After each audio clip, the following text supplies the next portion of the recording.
Namo Namo Buddha Divakaraya, Namo Namo Gautama Chandrikaya, Namo Namo Ananta Guna Naraya, Namo Namo Shakya Nandanaya.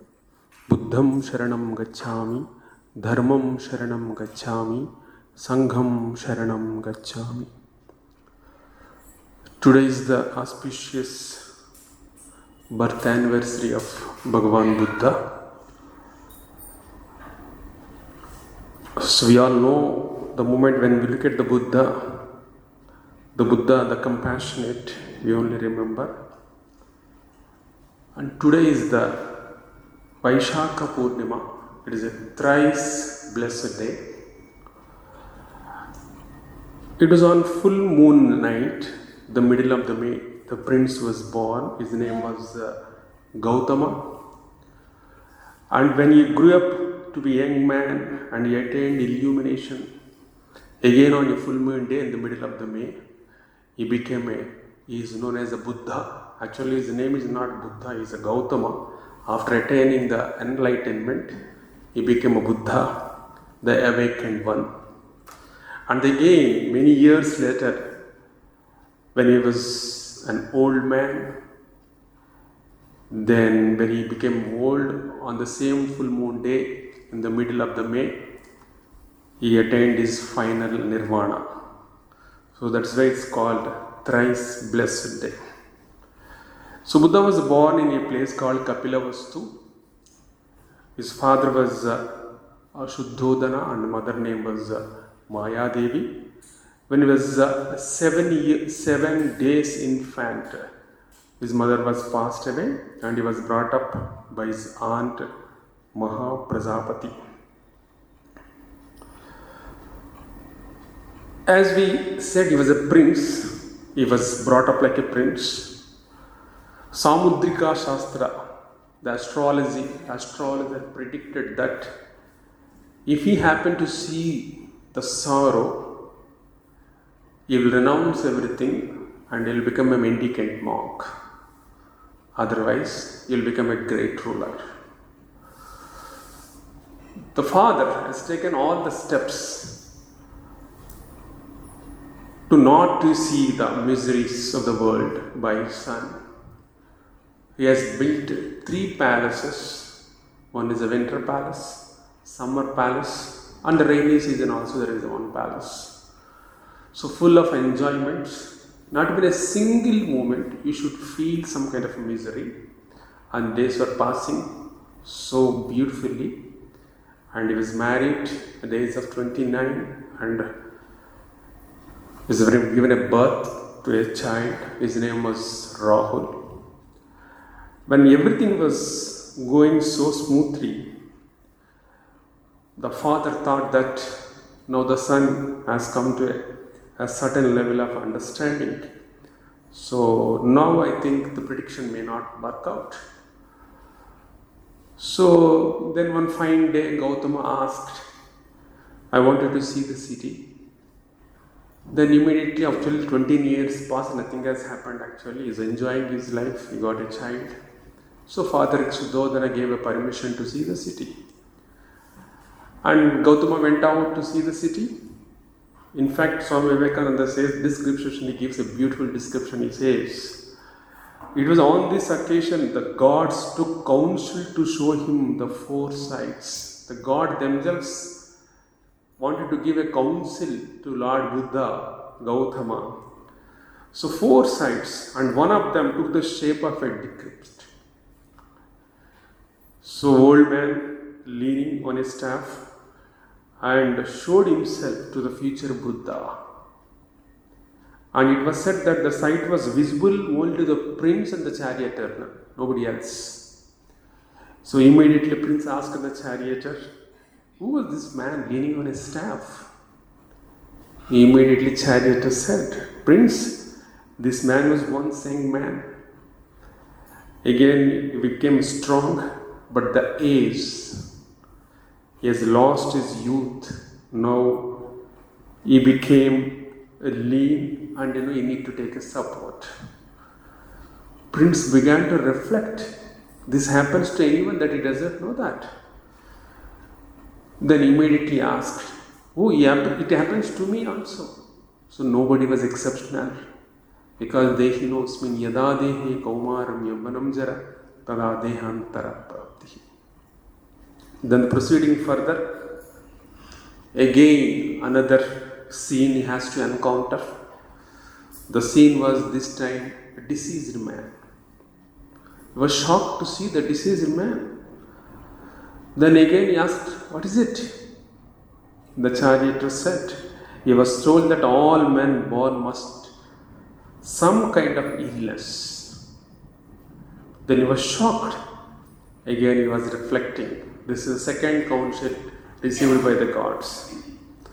Then the third counsel appeared right in front of him, a dead body. Then again he was shocked. On inquiry came to know that it was a condition to which all should men arrive. Do you agree with me or not? Do you all agree with us? So then still the further deep thoughts, thinking is going on. And suddenly the Gautama came across a bhikshu, a mendicant monk, wearing a yellow garment dress, sitting under a tree and deeply involved in meditation, and the serene face and lot of peace is emerging from him. So all the three sides were different. This side is altogether different. Immediately asked, who is he?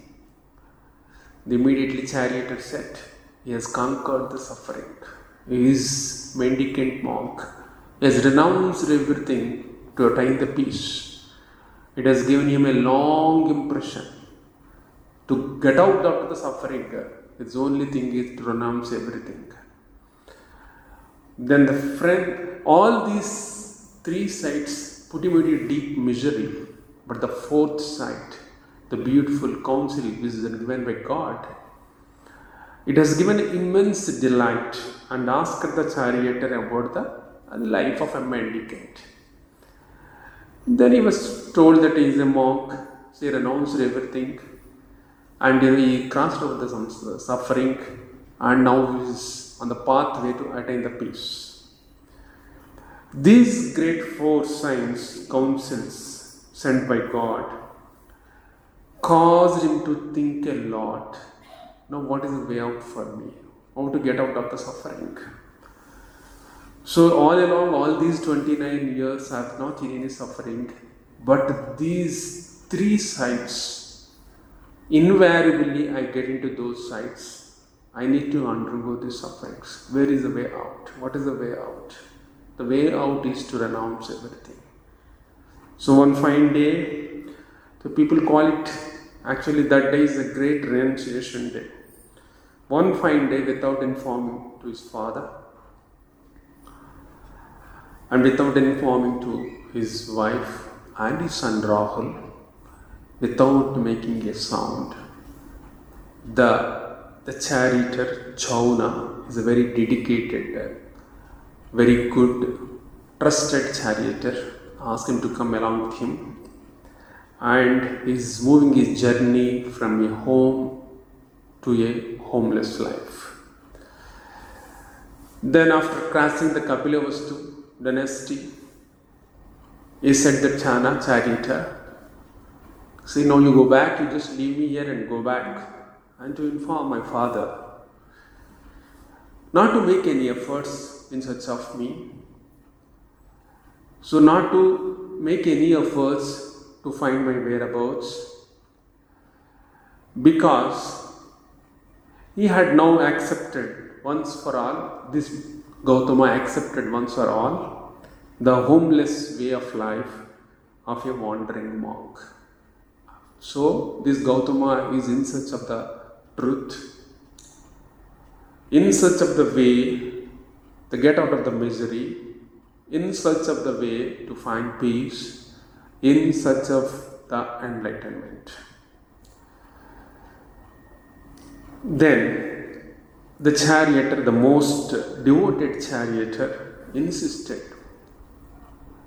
He says, man is born alone and he must pass away alone.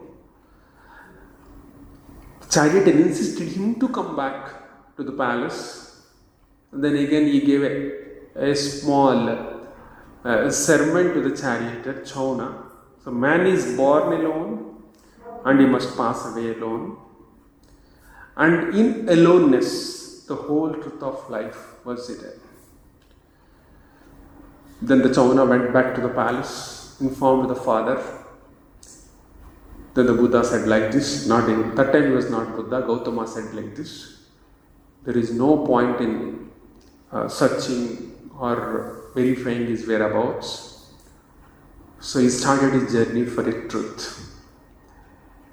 Then the Buddha, 6 years, Gautama, it's not Buddha, Gautama, 6 years he was roaming place to place and asking many people how to find the truth, how an individual can become enlightened, what is the way to peace. Then when he is asking person to person, like Swami Vivekananda asked many people, have you seen God, have you seen God? And none of them could reply. Finally he had to come to Sri Ramakrishna. In the same way, 6 years he was roaming here and there. Finally he decided not to depend on anybody. Then he went to Bodh Gaya. There, sitting on a peepal tree, Bodhi Vruksha. 6 years have gone in vain. Even Sri Ramakrishna's life also we see that, Brahma Mayi Galo Madin Teka Toyina Hitile. Oh Brahma Mayi, one more day has been passed, you have not given me darshan. Now this time already 6 years have gone in vain. With a firm, supreme resolve, Sri Ramakrishna compares with the longing, earnestness. The supreme resolve, he has taken a vow, Sihasane Sustitam Shariram. I will not get up from my seat till I become enlightened. Let the body perishes. Let the body dies. But I will not get up till I attain the nirvana. 49 days he was not moving from the asana. On the 49th day he got the enlightenment and then he became a Buddha. Right from the childhood he was so compassionate. One of his relatives wanted to catch hold of a swan. He released an arrow. The swan trying to breathe. Then the boy Devadatta, he came to pick up that swan. But Buddha also went and argued, this swan is mine. And that person says, this swan is mine because I have shot the arrow. Then finally, the judgment came. It is in favor of the people who saves the lives, not the people who kills. Ultimately, Buddha took the swan and gave some medicines because he was so compassionate. When we look at the Buddha's teachings, there are other things will go on, the story, life stories. When we look at the Buddha's teachings, these teachings are full of practice. It is not something theoretical. Thus, so we see some kind of contradiction. Buddha never talks about God, never said that he is a God, because he wants us to practice. Whether you follow which religion, which God, because already we are fighting with 30,000 Devi Devatas, which God to follow. That's in those times this was more prevailing, which gods to follow, which religions to follow. And among the Hindu sects also there are so many things, and there was a fight among themselves also. So Buddha didn't like that. Instead of going through the theories, the people should practice. That was his idea. That is why he did not give much importance to theories, rather he has given importance to the practices.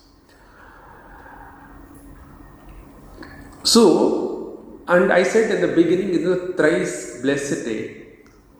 Even I was told by somebody that, under the Bodhi Vriksha only he became enlightened. In the Lumbini Vanam, under the Bodhi Vriksha only he was born. And he passed away also under the Bodhi Vriksha. Probably what was the connection between the Bodhi Vriksha, people tree and Buddha, I do not know. So this is, when you see the teachings, we always talk about the Four Noble Truths and the Noble Eightfold Path. But Swami Vivekananda highly praises, when he was a child, he used to see always Buddha also in his meditation. He says, all my life I have been very fond of Buddha. His boldness, his fearlessness, and the tremendous love, the compassion, love. He was born for the good of men. Others may seek God, others may seek truth for themselves. He did not even care to know truth for himself. He sought truth because people were in misery. How to help them, that was his only concern. Throughout his life, he never had a thought for himself. Because after getting out of the palace also, he could see a lot of misery with the people. When you look at the people, everywhere, sarvam dukkham. So that's why how to get out of the misery. Because even the Vedanta says also, the ultimate truth is that, atyantika dukkha nivritti paramananda praptischa. He might not express the paramananda prapti word, but the idea is how to get out of the dukkham, how to get out of the miseries, the cessation of all the miseries and attainment. That is what exactly Vedanta says. Atyantika dukkha nivritti paramananda prapti. Here also Buddha is emphasizing the same thing only. It's only how to get out of the misery, how to get out of the dukkham. Once you get out of that, then you are enlightened soul. And Swami Vivekananda, one place he says, Buddha was the great preacher of equality. Every man and woman has the same right to attain spirituality. That was his teaching. Now, then other things, when you see that how the Buddha's teachings help to get out of the misery. Buddha, as I said, Buddha was not much concerned about the religion. Only his religion was the practice of the way to peace. As Sri Ramakrishna pointed out that if you go to a mango orchard, your purpose is to find a ripened mango and nicely enjoy. Instead of that, how many trees are there, how many branches are there, how many leaves are there, it doesn't need at all. In the same way, the Buddha's teachings are mainly focused on the practice. And the Buddha has a similar story also what Sri Ramakrishna said. So a man was hit by the poisoned arrow. So he was taken to the doctor. When the doctor was trying to remove that arrow, then the people, those who have carried him to the hospital, are the one who was affected. He says, wait, son, doctor. I wanted to know who has done this and which caste does he belong. So all those things, whether Shudra has shot the arrow or the Vaishya shot the arrow. So no, this is not the time. First I need to take out, I need to get how to cure the wound. That is only the purpose. Why I wanted to know all the details. Buddha was very clear in this. But that is why I said, he did not give much importance whether he is a god or not. Once somebody asked, Buddha was asked, are you a man? He said, no. What are you? Are you a god? He says, no. Then who are you? He says, I am the Buddha, enlightened one. So again and again advocating that everybody should become enlightened souls. That is our birthright. Then, instead of seeing intricacies in the religion to follow this and all, Swami Vivekananda, one place he says, Buddha advocated the moral and ethical values of the spirituality. Whereas other religions, we give much importance to the spirituality or meditation, this and all. But we will not give much emphasis on the moral and ethical aspect of the spirituality. Here the four noble truths, what he has spoken was, these four noble truths are like universal principles, universal truths. The sun rises in the east is a universal truth. Honey is sweet is a universal truth. In the same way, these four noble truths, what he advocated was, life is full of suffering. Every one of us experienced. For that we don't require any test or anything. Then the suffering is caused by ignorance and selfish desire. It requires some kind of enlightenment. Suffering is caused because we are suffering, not that why the reason is that there is some kind of ignorance, some kind of selfish desire that prompted us to suffer. Then the third, when ignorance and the craving are reduced, suffering also is reduced. Sri Krishna says, Dhyayate Vishyan Pumsaha Sangasteshu Pajayate. The attachment, everything goes out. And the fourth one, the way to overcome suffering is the path to enlightenment. This is what Atyantika Dukkha Nivritti Paramananda Prapti. These are the four noble truths. If you want to get out of, if you want to overcome the suffering, then only the path is to enlighten ourselves. The four noble truths, these are the four noble truths. Life is full of suffering. Suffering is caused by ignorance. We need to get out of the ignorance. Tamasoma Jyotirgamaya. And that the selfish desire always. And the third one, when ignorance and craving are reduced, automatically the tamas is reduced, the suffering also is reduced. When you get some kind of knowledge, automatically these sufferings will go.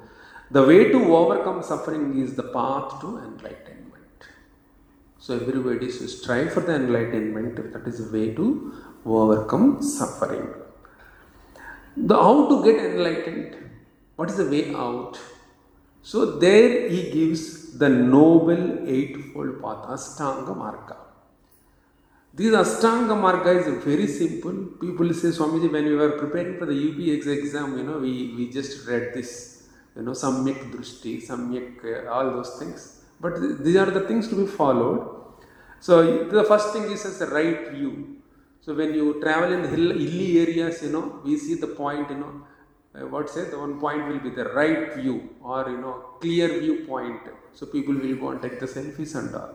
Here, right view is something different. Right view is, faith in your ideal. You need to have a tremendous faith in your ideal. That is where you will have a right view. And also right speech. Right speech means give up all falsehood. So, Atmanam eva janati, nothing else. Then the right aim. So the right aim is that when you are traveling, when you are seeking the enlightenment, when you are traveling in that path, the aim should be, aim is anyway enlightenment, but living in harmony. That is very important. Right action. You should be compassionate to people in and around. That is the right action. And right livelihood. Livelihood is, you should not cheat anyone, and you have to live like chastity is important, and also non-covetousness also is very important. And then right efforts. The right effort means how to train your mind. What are all the efforts you have to take care to train your mind and tame your mind. And the right mindfulness, that is where the concentration comes. Then right meditation. So when these things are practiced, the noble eightfold path, right view, right speech, right aim, even Sri Ramakrishna also says, the Bhakta there, man mukh ek kurta hove, he says. So the man mukh, what you are thinking inside and what you are speaking should, should be in coherence. சாதாரணமாக நம்ம வந்து இந்த ஒரு patient பார்க்குறதுக்கு போகும்போது, so patient is suffering, we see him is suffering, but போயிட்டு ஐயோ உங்களுக்கு இவ்வளோ சஃபரிங் வந்தது அப்படி சொல்லி வெளில வந்ததுக்கப்புறம் நல்லா ஆகட்டும் அப்படின்னு சொல்லி வந்துடும். இட்ஸ் குட் இஸ் சஃபரிங் அப்படி சொல்லி, because just a few minutes before what we have spoken to the other person, that immediately when you come out from the hospital, you different way we say. So that should not be. So all these things, when you see that, right view, right speech, right aim, right action, right livelihood, right efforts, right mindfulness and right meditation. So simple and yet they are so practical. Let's say, you are asked by heart, the Brahma Sutras, Atato Brahma Jijnasa. Now let us talk about the Brahma Jijnasa. Let us think about the Brahman. Then the Ata also gives all these points only. Ata means, now. Now means what? Now let us conclude. The talk means, before now, what was there? There was a talk. Now Adhato Brahma Jijnasa means, now let us contemplate on the Brahman means, now the when that point has come. So you have to sadhana satsampati, all those things you need to practice.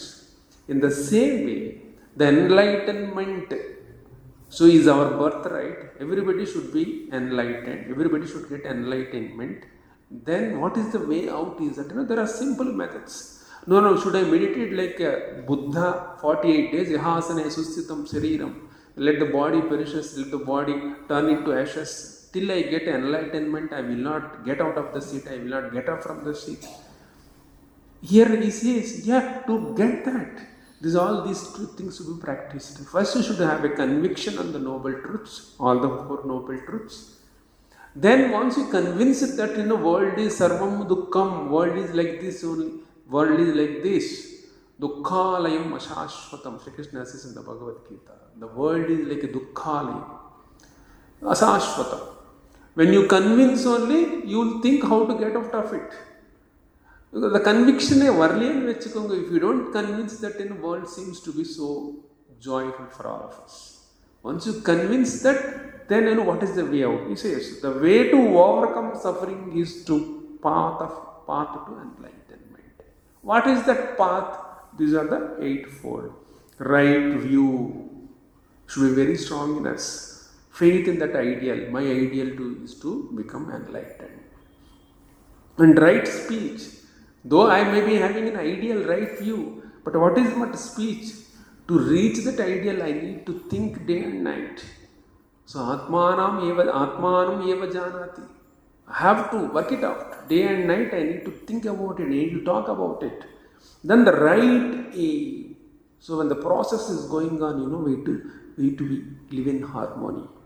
Then the right actions, all our actions should talk about something, It's not that something, since I am traveling in the path of enlightenment, I should be cruel to as many people as possible. I should be cruel, I should be more selfish. No, I should be more compassionate. I should be more lovable. These are the ideas. Right? Then the right livelihood. Since I am traveling in the path of enlightenment and I will push everybody, I will covet the wealth of others and all. No, it will not work. Then the right efforts. So you have to put right efforts to train the mind.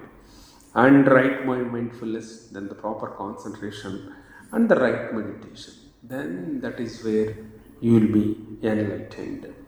So these are the main Buddha's teachings, or what are all the Buddha teachings when you ask, these are the Buddha's main teachings, the 4-fold noble truths and the noble 8-fold path.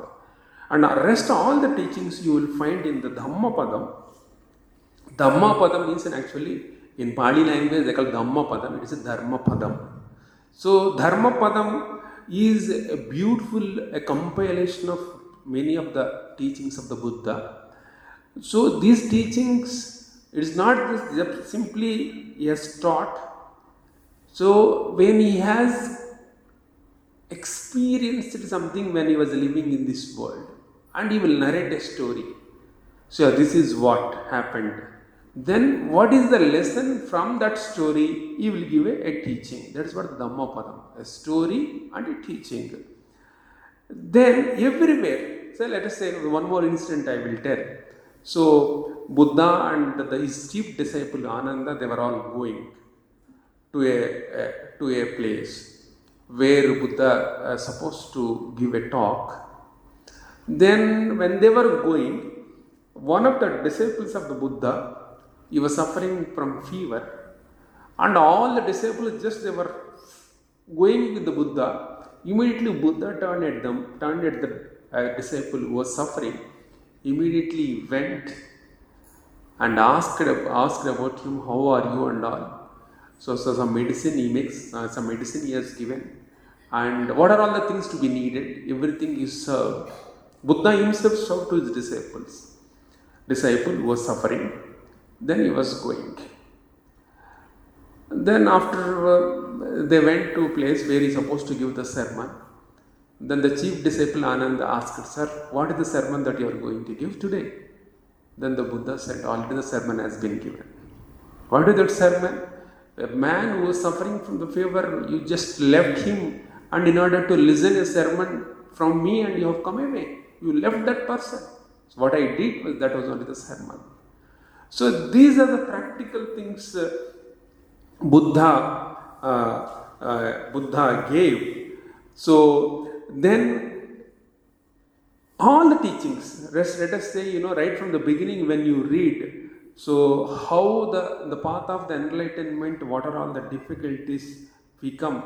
Though we need not to follow the Buddhism, you need not to become a Buddhist. But when we read this Buddha's life, so some kind of inspiration we get, some kind of, this is the way to enlightenment. So simple, like this. Because our scriptures, mostly they won't advocate about the simple things actually. So right from the beginning, only we are asked to meditate, we are asked to give up the desires and all. But whereas these things, the fourfold path and the eightfold path will make you a perfect human being. That in that perfectness only, you'll find enlightenment. So there is another. What is that Dhammapadam? So Dhammapadam means there is a word. It says Dhammapadam means that Dharmapadam, the path to the enlightenment. So in that there is one sentence. It says, not in the sky, nor in the depth of the ocean, nor in the sky, nor in the depth of the ocean, nor in the caves of the mountains, nor in the whole world can a man dwell without being overpowered by death. Why don't you seek a light when you are surrounded by darkness? This body is wasted, full of sickness and pain, and this heap of corruption breaks to pieces. Why can't you strive for enlightenment? The people, say that, so the Buddha always talks about the misery. So why not Buddha has spoken something positive? Because we never like, the misery, எப்போ பார்த்தாலும் misery பற்றி சொல்லிட்டே இருக்காரு, கொஞ்சம் நல்லா சொல்லலாமே அது ஒரு தோணும். But that is what we are seeing in this world. But everybody is some point of time we are suffering. But unless and until some kind of knowledge dawns on us, then only we think that what is the root cause of this suffering? Why I am suffering? So when you find out the root cause of the suffering, then you think that my ignorance is the root cause of suffering.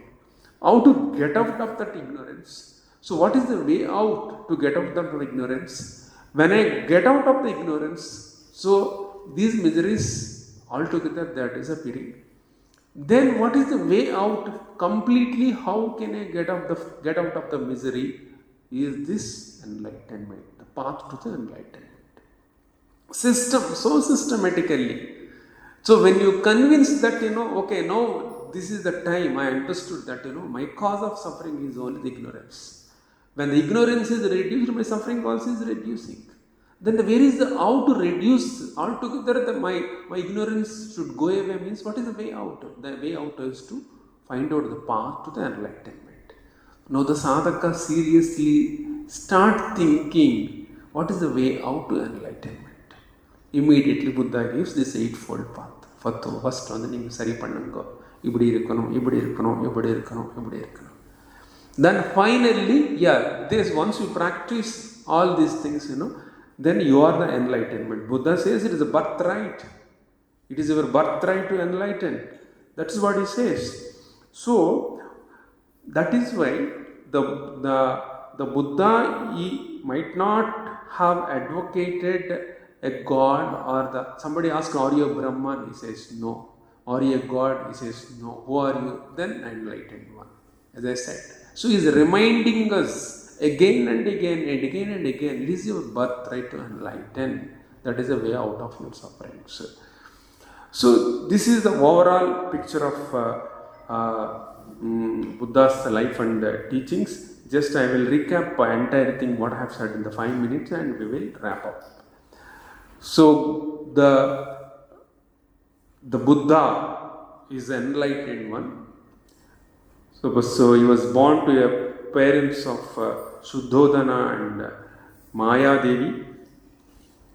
So his name was Gautama, and astrologers said that if he by chance come across a suffering, then he'll become a mendicant monk. If not, he'll become the biggest ruler of the country. So any parent thinks that why should my son to become a monk? So let me take care of what are all the things I can take care from not seeing, avoiding seeing the suffering. So he has taken care of, and he was put into the most enjoyments, and he was enjoying his life. He got married to a beautiful lady, and he has a son called Rahul. Then all these things were going on, and there is of 29 years, the father decided that now completely the mind of my son has changed. Now even if he encounters the suffering also, nothing will happen to him. So with the permission, because it's not the permission actually, because it is the right time is ripened now to enlighten himself. Then so he asked the father's permission to go out and see the city. See, till 29 years he has not come out of the city. Remember this. That is how he was brought up. So suddenly he came out and he saw all the 4 councils sent by the god. One is a leaning person holding on to the staff, and the second person is the old man, and the third person is a dead person, and the fourth person is the bhikshu, the mendicant monk. And all 3 did not appeal to him because he did not understand the fact. Finally realized that this is only truth. Every man who has born, he has to pass through the modifications. Asti jati priyam vartate vipakshite nashyate. All these modifications one has to go through. Finally this mendicant, so sitting under a tree and meditating with the serene face and the calm face, he liked that, and he decided that probably this is the way out to get out of the suffering. Then one fine day he left his wife, beautiful wife and son, and without telling his father, he set out his journey in order to choose the path of enlightenment. And after 6 years roaming here and there, he got some kind of inspiration that he should strive for the enlightenment, not depending on anybody. He came to Bodh Gaya, sitting under the Bodhi Vriksha. He sat for 49 days and finally became the Buddha. So Buddha, the enlightened one, then he found out this is the way only out to get out of the suffering.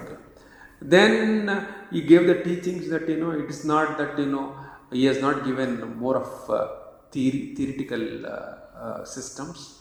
His system, his approach is more of practice.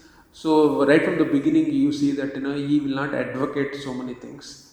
So he wanted that this should be practiced everybody. So that is enlightenment is only the birthright of everyone. Work it out, that's all. You need to work it out, that's all. You need not to read so many things how to get enlightenment and all. So work it out. Workouts and solvanga illena, work out. So work it out. And what is the easiest way to those workouts? Simply is given the 4-fold path, conviction. Once you get the conviction, you try to find out the path to enlightenment. In the 8-fold path, these are the things if you practice, right view, right conduct, right action, all these things, right view, right meditation, right concentration, all these things, the eightfold path if you practice, finally you become enlightened. So then the Dhammapadam finally he says, the Dhammapadam, what the finally he says, we have read, not in the sky, not in the depth of the ocean, nor in the caves of the mountains, nor in the whole world can man dwell without being overpowered by death.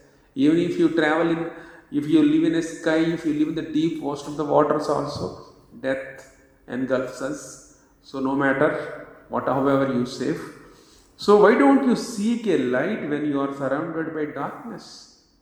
Then this body is wasted, full of sickness and pain, and this help of corruption breaks into pieces. Why not you strive for the enlightenment? That enlightenment is your birthright. May Buddha, may Bhagavan Buddha and Bhagavan Sri Ramakrishna and Holy Mother Sarada Devi and Swami Vivekananda bless us all so that we will be able to enlighten ourselves in this very birth itself. Om Shanti Shanti Shanti Hari Om Tat Sat Sri Ramakrishna Arpanamastu.